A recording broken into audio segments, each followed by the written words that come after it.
Now this is the easiest way to solve the Verstappen quitting Formula 1 and Red Bull problem. And it's just so incredibly obvious, I can't believe I didn't think of this sooner, I just have to tell you. Well, I mean, sure, Formula 1 will suffer at least a little bit, but Red Bull, they might be sitting pretty. They might get to keep their man after all. I must point out that this video is a little bit more speculative than some of my other stuff, but this has got my brain whirring something serious, as it could be the solution to the ongoing concerns of Christian Horner in regards to the ever-lingering presence of the rumours surrounding his star driver's future in Formula 1. I don't think you need me to tell you that the talk as to where Max Verstappen will be in a couple of years' time or even next year is one of the favourite topics of many Formula 1 content creators, including myself. It's just one of those rabbit warrens you can't help yourself finding yourself in and then just digging even more. However, this particular little exploration, I think, could be the most logical solution thus far, and it doesn't mean that Max has to leave Red Bull in which for this to happen. And even though many people will be just wanting Fernando Alonso and Max Verstappen to join forces with each other at Aston Martin because they've got their own hypercar, Christian Horner's just now telling Max, well, why should you worry about it? We have a hypercar at home, because the recent Ford announcement has really gotten my buttons pressed. Much like how you could press my subscribe button. Yeah, that'd be really appreciated. Yeah. Hey, who knows? Maybe Max can convince Fernando to come and join him in case the Lance Stroll ship will not be budged. This has all stemmed from the news that alongside McLaren, Ford will be pushing toward a plan of operations to be ready for the 2027 World Endurance Championship with their own hypercar, returning to the highest category of the sport after almost 60 years away. I mean, at this point, it would be foolish for any major international manufacturer to not have a hypercar in the World Endurance Championship, because it seems like almost every other week, a brand new major car company announces they're going to be having their own hypercar. Ever since Ferrari came into the sport and effectively dipped their toes in it and then told the rest of the world, hey, come on in guys, the water's fine! And now everyone wants a piece of it, now including Ford. And it would be incredibly foolish, also, for Ford not to consider it because of what good it's done Cadillac's reputation. All the work that Cadillac and General Motors have done in the last few years has really bolstered the reputation and credibility of the general concept of Cadillac doing well, to the point where their arrival in Formula 1 is seen by many as like, oh, that's pretty good. So I think, this is just a means for Ford to really branch out, maybe with Red Bull's support. And herein lies the point of this video. It's my belief that part of Ford's plan to return to the upper echelons of endurance racing is for some kind of internal bargaining chip in which to keep Max Verstappen sweet, even if the Red Bull F1 car proves to no longer be worthy of winning championships, to not be swayed by other teams who have supposedly courted the likes of the now four-time world champion to come and race for them away from the ever-commercialised world of Formula 1. Whilst he's still at the peak of his powers in his early 30s. And Max has said that he doesn't want to be around Formula 1 for forever until he's 40, akin to Lewis Hamilton and Fernando Alonso. He wants to be able to use his prime in other motor racing series to see whether or not his skills are transferable or not. I mean, we all know he is a dab hand when it comes to endurance racing. And amongst many other people, endurance racing is something that many people and engineers might be wanting to aspire to, because Formula 1, even though it's the pinnacle of single-seater racing, sometimes something about world endurance is just something that tickles a motor racing fan's inner instinct, Because back in June, Max was asked about WEC and said that, of course, he had been contacted by multiple teams about a possible collaboration with them in WEC, at the same time as a Formula 1 campaign. But honestly, that would be quite tricky considering there are now 24 F1 races in a single season. There is bound to be a clash. And the last time somebody played double duty and managed to do it competently was Nico Hülkenberg back in 2015 with Porsche, which, by the way, Nico and his Porsche teammates won. So I doubt that he would want to embark on something like that in half measures. I feel like Max would want to commit himself entirely. And besides, he said he wasn't a major fan of the balance of performance situation at the time with WEC, and that it would take a couple of years, maybe in his own opinion, for teams and the regulators to get the measure of it and fully understand it. So I could easily imagine that come 2026, they might have figured out, World Endurance Championship regulators, how to make the balance of performance work fairly. Because even though I'm not an aficionado in endurance racing, I have seen multiple headlines about teams complaining about the balance of performance thing. But I'm sure that by 2027 something will have been arranged, or the rule will have been dropped entirely. Don't worry, that's not the only thing I've got in regards to my theory about Max Verstappen, Le Mans, WEC, Ford, Red Bull. There are multiple alarming signs that Red Bull might be anticipating a downward trend for their Formula 1 team, and that Max Verstappen and his team could easily walk, and they really do not want him to. This could easily be a way to keep him around and for Max to remain happy, so long as he has his continued Red Bull affiliation. Because you keep hearing things all the time from Adrian Newey about how he felt like the team, the technical one that he was overseeing, were inexperienced, and that they kept going in the same direction because that's the only thing they knew how to do. So we're getting a little bit of shade coming from Adrian here. And then, of course, you're talking about all the Red Bull Juniors coming through, that there's some kind of insurance policy. We'll elaborate more on that in the video, but I'll continue with this theory. And maybe if you like what I've got to say, consider liking the video. Thanks. Now, for the longest time, many people were peddling the belief that Max Verstappen would find the best of both worlds with Aston Martin, that he would move over there, with many rumours pointing out the fact that he could go because, well, they've got the Valkyrie now in WEC, and that maybe £1 billion might be attached to it. Maybe he could replace Fernando Alonso, or be the reason why Lance Stroll gets moved over to World Endurance, and then Alonso and Verstappen are teammates for a year. I mean, on paper, it seems like a somewhat valid thing to think about at the very least. I mean, there are some pitfalls with this idea, of course, because do you really think that Max Verstappen would bend the knee to Papa Stroll and make him kiss the ring of Lance Stroll? No, I really don't see that happening. I can't see Lance and Max coexisting as teammates. But having Max around at Aston Martin would be quite useful because he would have at least some recollections of the Valkyrie when Aston Martin and Red Bull were working together and Adrian Newey helped design it. Surely Max would have been one of the development drivers, or at least had a fair few goes in that car before it was then commercially released and then shelved because the Aston Martin-Red Bull partnership ended. We all thought that that was it for the Valkyrie, that it would never see the light of day.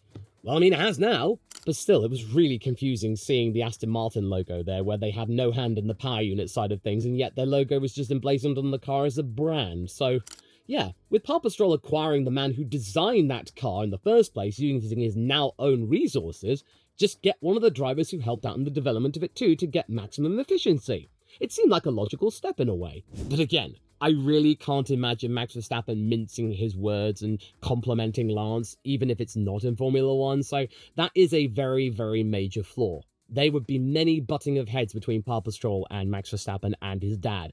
Oh, can you imagine that?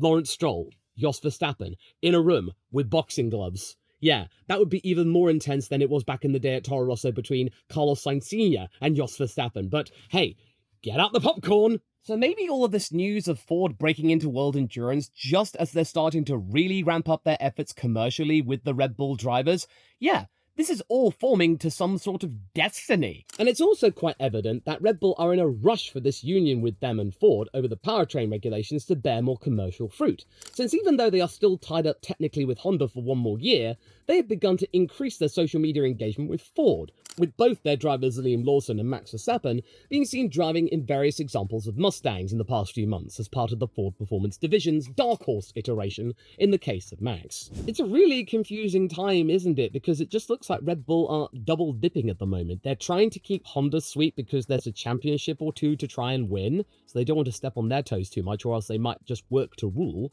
And they also want to give Ford the time of day and really show that they're committed, because there were many rumblings not too long ago that maybe they were starting to ice over because the CEO Jim Farley of Ford and Christian Horner supposedly hadn't talked to each other for over a year. I mean, it's been since rectified now, but there was a bit of a moment where maybe this deal might actually finish sooner than maybe expected, and that maybe Red Bull powertrains would be DOA or something. But Ford, they really started to roar back, wishing to capitalize on the upcoming 2026 narrative of General Motors duking out with them for who will be the best American car company in Formula One, all the while having to remain civil with Honda and ensure they're still giving them their air game, which would understandably be a little awkward given that the Japanese brand's main hopeful for their country's first ever win in Formula One in several decades, or ever, got overlooked for the seat next to Verstappen. I mean, I really don't want to get into it in this video, but come on, just one season. Was it really that much to ask? Well, if you look at my video from yesterday, I'll leave a link to it up top or up top, you'll get to really understand why I think this. But that's for that video. We're talking about Max and Ford here, and how this could easily be the best exit strategy possible without it really being an exit strategy. It's just like Max moving over to the side or something like that, but yet Christian Horner and Red Bull still get to profit off of him. And maybe they might be able to make use of something which I think the Red Bull Advanced Technologies department thought would be basically mothballed or kept in the lockers of billionaires for nobody else to see. Because one thing that the race pointed out, in a rather gloomy manner I must admit, is that even though most pundits reckon that Ford will ultimately use a customer's chassis from Oreca for their first foray into WEC, that was not part of their initial press release. They did not confirm who would provide their base car. So even though it might be a little bit of a flight of fancy here, and I will just bring out the foam of doubt here, just to any car experts out there who are about to just type in the comments, "No, Law, they're not going to do that! That's impossible!" Well, we all thought that the Valkyrie would never see the light of day in World Endurance, but look how that turned out. So I personally believe that Red Bull might want to say to Ford, hey, are you sure you don't want to really look at the RB17 and maybe use that as a template or something? I'll explain my thoughts right now for you if you really want to hear me elaborate. Yo, come on, you've already made it this far in the video, you don't mind me yapping some more. Yes, the RB17 hypercar project, which seemingly was a vanity project more than an actual means to generate sales. To me, it seemed like Red Bull wanted to make their own version of the Valkyrie, which they owned 100%, which Aston Martin took with them when their partnership ended. They couldn't make use of it anymore. And a new and improved one at that. Other than that, I found no point for its existence really, other than to maybe look good around Goodwood or something. Or, as my dad would so eloquently put it back in the day when he was still alive, why dogs lick their willies? Because they can. Other than that, I thought it would be just a Goodwood trophy. Just a halo project for the likes of Red Bull Advanced Technologies. But now though, I think it could become the basis of Ford's push into hypercars, since there is already a somewhat workable chassis. And things have changed since the idea was floated back originally in July. Ford considered putting their hand in the game for the RB17's power unit, but ultimately decided against it, since at the time, they were really pushing their EV remit, and as of now, the RB17's got a big stonking 4.5-litre V10 in it that was designed by the formerly Ford-owned company Cosworth. Now, okay, for any engineers or mechanics out there, I understand that adapting a car such as the RB17, which Adrian Newey said was meant to be the ultimate Formula One car that was not bound by rules, that it would take time for Ford and Red Bull to adapt the RB17 for it to be ready and worthy of the LMDH regulations, and maybe it might not be worth it, and ultimately Ford might just want to save the money, just buy a chassis, and then just see how they do in the first couple of years. Maybe they might do the RB17 thing in a few years' time, who knows? But the adaptation of the Valkyrie by Aston Martin took many by surprise to make it legal to race it in World Endurance, and that it could easily be made. It was a previous Newey machine, and the RB17 could be considered the 2.0 Valkyrie. And considering the push from multiple major international manufacturers to carve out their own success in the sports premier class since Ferrari did it a few years ago, I really think that this might stroke the ego of Christian Horner, because one of the things that he wanted to do with Red Bull Powertrains was to make himself a legitimate company when it comes to making engines. I'm pretty sure that, like McLaren back in the 2010s, they want to become a performance car company outside of Formula One, meaning that they can survive without the sport, that they can use their road cars to promote the race team or something like that, as well as the drinks company. So it would really not be a surprise at all if Christian Horner looks at World Endurance and says, oh yeah, I want a piece of that. Maybe we should give it a go alongside Ford. Hey Jim, come on Jim, give it a go! And besides, I think it would still be more cost-effective than Ford just developing their own chassis from scratch, not using anything from the RB17. Or they could just simply go the Oreca route and buy a chassis from them. It really depends on how deep the Red Bull bond goes, since the current deal goes through all the way to 2030 at minimum. So maybe this could be one solution in which to keep Max Verstappen around and still actually get to utilize his talents for upwards of a decade or something, because you get people in hypercars that are well into their 40s and still performing really, really well. So I wouldn't be surprised if we still see Max Verstappen doing Le Mans well into his 40s or even 50s, because you do get gentleman drivers going through into their 60s sometimes. We will see Verstappen in endurance racing well through to the second half of this century. And especially since we are starting to see a more jaded and disillusioned Verstappen, whilst he's still remaining loyal to the Red Bull cause,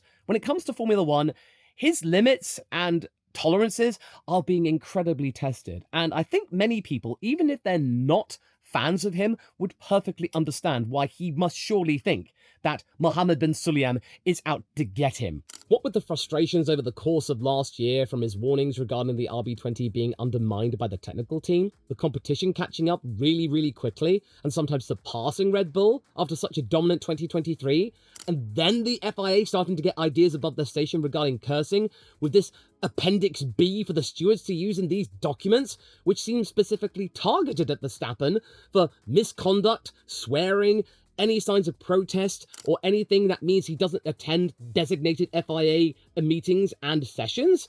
It's only fair for Max to reconsider his options for how he chooses to spend his 30s. And I know that you're going to be saying, well, why would he go to World Endurance in a way? Because they're still governed by the FIA, which means he's still under the jurisdiction of Mr. Sulayem. That is very true. Still though, even WEC is gaining a huge amount of popularity and a lot more kudos and respect amongst many different fans out there who never tried endurance racing before.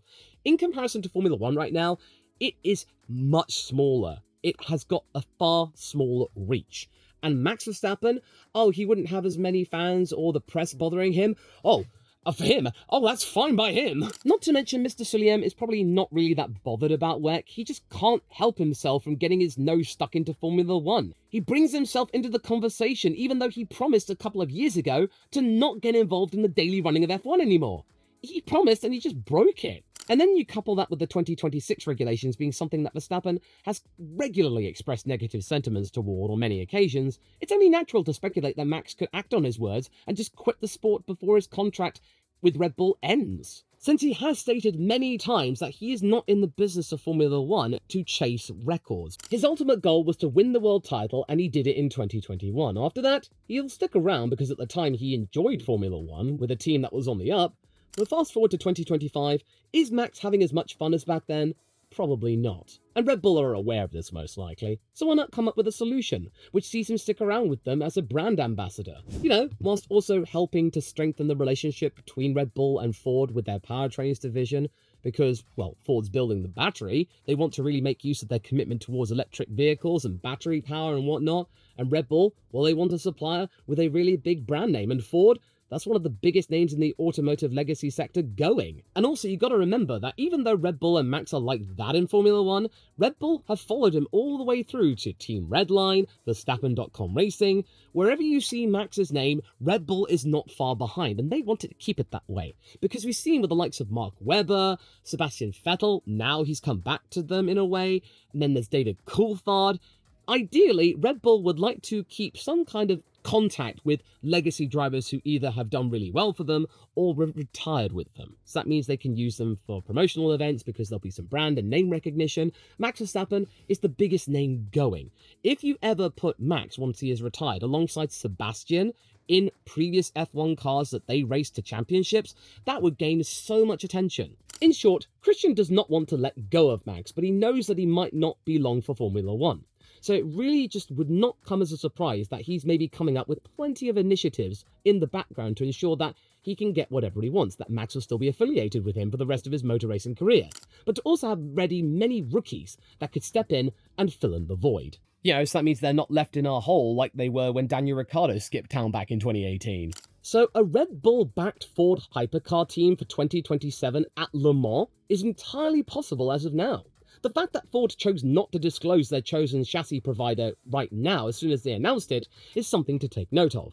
And if they really wanted to make waves with their arrival into endurance racing once more after several decades and really set the cat amongst the Cadillac pigeons, them announcing Max Verstappen as one of their drivers in maybe one or one of two cars, then that would definitely get people buzzing, talking about Ford and stealing some of the thunder away from Cadillac at a time where all they want to get is just some gosh darn respect. Because that's one of their main goals in Formula 1, not to win the World Championship, but just to get some recognition and be respected. It also gives Horner an option, maybe something to put in his pocket in terms of negotiations. He could maybe offer Max an opportunity to take a sabbatical from Formula 1 for a year, to recharge his batteries, come back in 2028 for one more year, and remain part of the Red Bull Ford family with something he enjoys.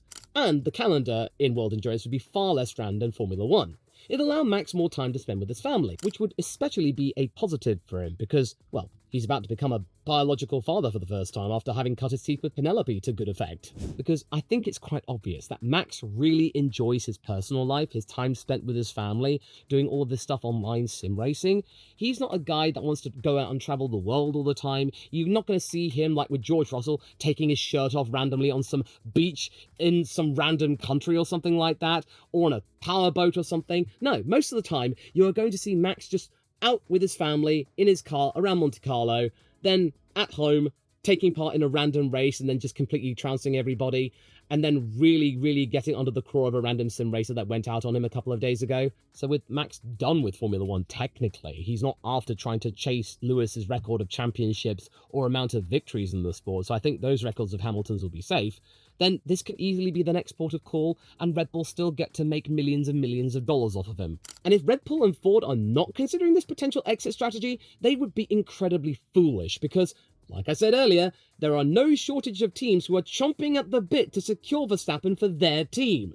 Ford entering the WEC series, there's no hint of IMSA as of now, is a huge green flag for anyone who is a Red Bull or Verstappen fan. It means that their man might just stay with them after all, and if Red Bull and Ford remain really tight into the 2030s, this could be a huge partnership that would generate millions and keep many fans happy, even if Red Bull no longer is relevant in Formula One. They would have at least gained some relevancy if they do well in another category of sport, and the Red Bull powertrains empire of Christian Horners would continue to expand, and therefore Formula One is no big deal. Sure, Max joining any team or Fords would make him a huge taskmaster, but he does have the mental capacity and fortitude to make things happen.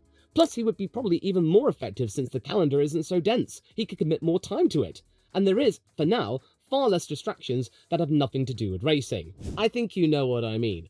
I don't often see many celebrities out there who barely have any understanding of the sport just wandering about the grid or anything like that, far less than the likes of Formula One. You just get the sense that people who are into endurance racing, they are proper anoraks, enthusiasts. They are there for the passion of the sport. They get it. They understand it. I've heard many times that people are far more approachable in that sport. They are more than happy to engage with fans because they are equally enthusiastic too, and they just want to geek out on statistics or something like that. And also, the ticket prices are far cheaper, far more accessible. It's crazy how easily you can get into it. I just wish that it wasn't behind a paywall.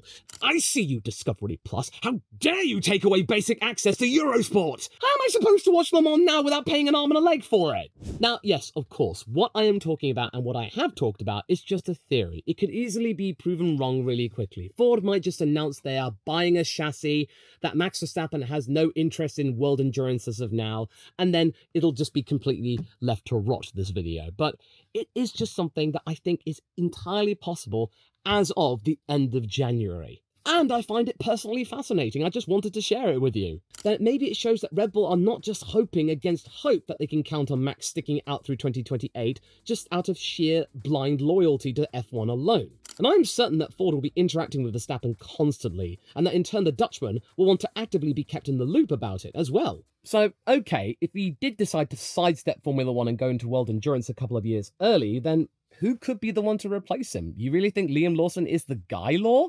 Well, hold on to that thought. Because I think the fast-tracking of one Arvid Lindblad is a clear sign that Red Bull are preparing for this scenario, even if it does mean risking the destabilisation of the junior programme yet again. To find out more about what I think of the prospects of Lawson, Hadjar, Lindblad with the prospect of not having Max Verstappen stomping down on them, watch this video next, straight after this one.